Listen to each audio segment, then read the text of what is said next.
हरिनगर गांव में जगन सिंह का बहुत बड़ा खेत होता है, जिसमें हरिया और मूंगा दोनों दोस्त मिलकर काम करते थे। हरिया, अरे ओ हरिया, अरे कितनी मेहनत करोगे भैया। अरे मूंगा भाई, मेहनत नहीं करेंगे तो खाएंगे क्या। हाँ हरिया, तुम बात तो सही कह रहे हो, पर आराम भी तो जरूरी है ना। चलो छोड़ो ये सब और चलो चलकर खाना खाते हैं। हाय राम, आज तो सूरज भी आग उगल रहा है। आज घर से बैंगन की सब्जी लाया हूँ। दोपहर बीत चुकी होती है। दोनों फिर से खेत में काम करने लग जाते हैं। हरिया हल चला रहा है और मूंगा एक किनारे खड़ा कुछ सोच रहा है। मूंगा के चेहरे पर शरारती मुस्कान है और तभी वहाँ भोला आ जाता है। रे मूंगा, तूने सही पागल बना रखा है इस हरिया को। उसे काम पर लगाकर खूब आराम करता है। हाँ, ये इसी के लायक है। वैसे कमाल है मूंगा, अभी तक हरिया को पता ही नहीं कि तू सेठ जगन सिंह से इसकी मेहनत के पैसे हड़प रहा है। तो क्या मैं मेहनत नहीं करता? ए हरिया, इतना भी कोई काम नहीं करता है जितना तुम समझ रहे हो। हाँ, सेठ ने पूरे खेत की जिम्मेदारी मुझे ऐसे ही नहीं दे रखी। मुझे तो पहले से शक था कि मूंगा कुछ गड़बड़ कर रहा है, लेकिन अभी हरिया को बताना ठीक होगा या नहीं। हरिया तो इसको अपना इतना पक्का दोस्त समझता है कि इस बात पर यकीन ही नहीं करेगा। फुलवा काकी बिना कुछ कहे वहाँ से चली जाती है। अगले दिन सुबह सुबह मूंगा और हरिया दोनों काम कर रहे होते हैं। आज तो पहली तारीख है, सेठ जी हिसाब करने के लिए आते ही होंगे। मूंगा ये सुनते ही कुछ सोचने लगता है और फिर एकदम से हरिया के आगे पैर अड़ाकर उसे गिरा देता है। अरे हरिया, उठो उठो उठो, मेरा गलती से पैर आगे आ गया, अब तुम गिर गए। अरे कोई नहीं मूंगा। मूंगा हरिया को उठाता है, पर हरिया को सीधे खड़े होने में तकलीफ हो रही होती है। अरे हरिया, तुमको तो लगता है कुछ ज्यादा ही लग गई। अब एक काम करो ना, तुम पेड़ के नीचे आराम करो और तुम्हारा काम मैं कर देता हूँ। हाँ, तुम मेरे सच्चे दोस्त हो मूंगा, मेरा कितना सोचते हो। अरे दोस्त तो ऐसे ही होते हैं ना। हरिया पेड़ के नीचे आराम करने लगता है और मूंगा हरिया के हिस्से में काम करने लगता है।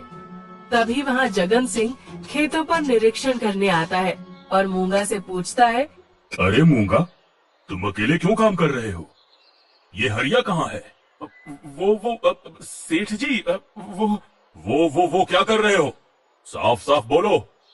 वो हरिया पेड़ के नीचे लेटा आराम कर रहा है। हद होती है, तुम उसका काम कर रहे हो और वो आराम कर रहा है।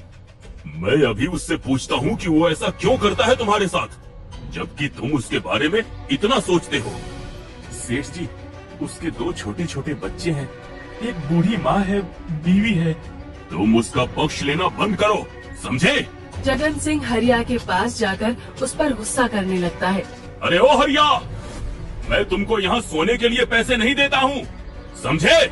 हरिया हड़बड़ा कर उठता है। नहीं सेठ जी, वो तो मेरा पैर। शर्म आनी चाहिए तुमको। तुम्हारा काम मूंगा कर रहा है और तुम आराम कर रहे हो। अब तुमको इस महीने की आधी ही तनख्वाह मिलेगी, समझे? इतना कहकर जगन सिंह वहाँ से चला जाता है और बेचारा हरिया कुछ बोल ही नहीं पाता। उसके बाद मूंगा आकर हरिया को उसकी आधी तनख्वाह देता है। मैंने सेठ जी को कितना समझाया, पर वो तो मेरी एक बात सुनने को राजी नहीं थे। कोई बात नहीं मूंगा, तुमने मेरे लिए इतना किया, वही बहुत है।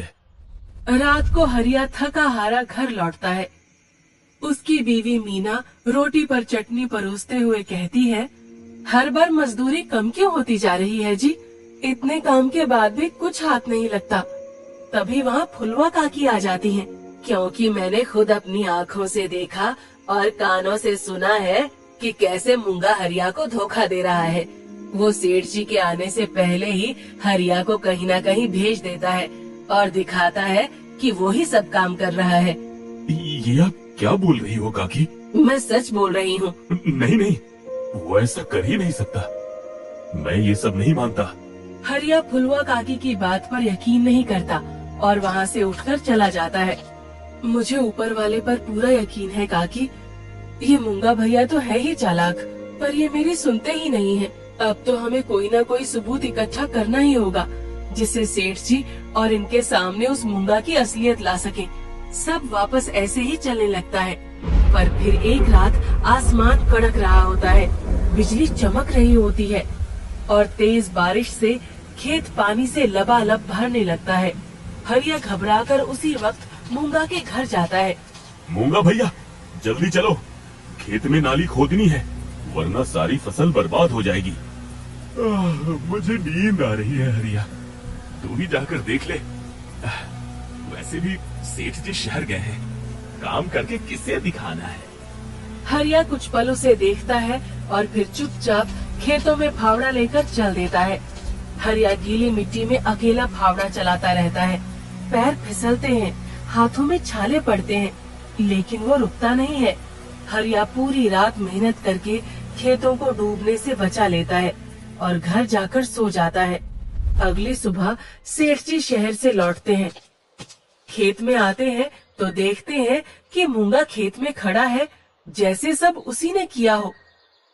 अरे वाह मूंगा, ये नाली तूने बनाई है क्या?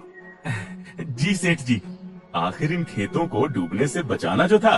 और वो हरिया? वो तो घर पर सो रहा होगा। मैंने उसे कल बोला भी था कि साथ चल, पर उसने आने से इनकार कर दिया। वाह मूंगा, तूने अकेले ही मेरे खेतों को बचाया, तेरा बहुत बहुत शुक्रिया। इतने में वहाँ फुलवा काकी, गुड्डू, मीना और हरिया पहुँच जाते हैं। ठहरो सेठ जी, हमें पूरा शक था कि अब इसकी अगली चाल यही होगी, इसलिए हम सबूत साथ लेकर आए हैं। क्या बात है फुलवा काकी, कौन सा सबूत? सेठ जी, ये गुड्डू है। कल रात खेतों के पास बारिश में वीडियो बना रहा था। आप खुद देखिए उस वीडियो में कौन मेहनत कर रहा था। गुड्डू अपना मोबाइल आगे बढ़ाता है। जगन सिंह की निगाहें स्क्रीन पर टिक जाती हैं। तेज बारिश, बिजली की चमक में कीचड़ में लथपथ हरिया अकेला नाली खोदता नजर आता है। देखो देखो, हरिया काका कैसे नाली बना रहे हैं। अब ये क्या? ये तो सच में हरिया है। मूंगा, तुमने तो बोला कि ये नाली तुमने खोदी है और हरिया कल रात सो रहा था। वो बात ऐसी है। रहने दो मूंगा, मैं चुप रहा क्योंकि मुझे लगा तू मेरा दोस्त है, लेकिन तुम कितने धोखेबाज दोस्त निकले। और ये पहली बार नहीं है सेठ जी, हर महीने मूंगा इसी तरह झूठ बोलकर आपकी आंखों में धूल झोंकता है और हरिया जैसा ईमानदार आदमी हर बार लुटता रहा। मूंगा, तुमने अपने इतने अच्छे दोस्त के साथ कितना बुरा किया और हमेशा मुझे दिखाया कि जैसे तुम ही सब मेहनत करते हो। सेठ जी, मैं मजबूरी में। चुप रहो, तुमने न सिर्फ हरिया से बल्कि मुझसे भी विश्वासघात किया है।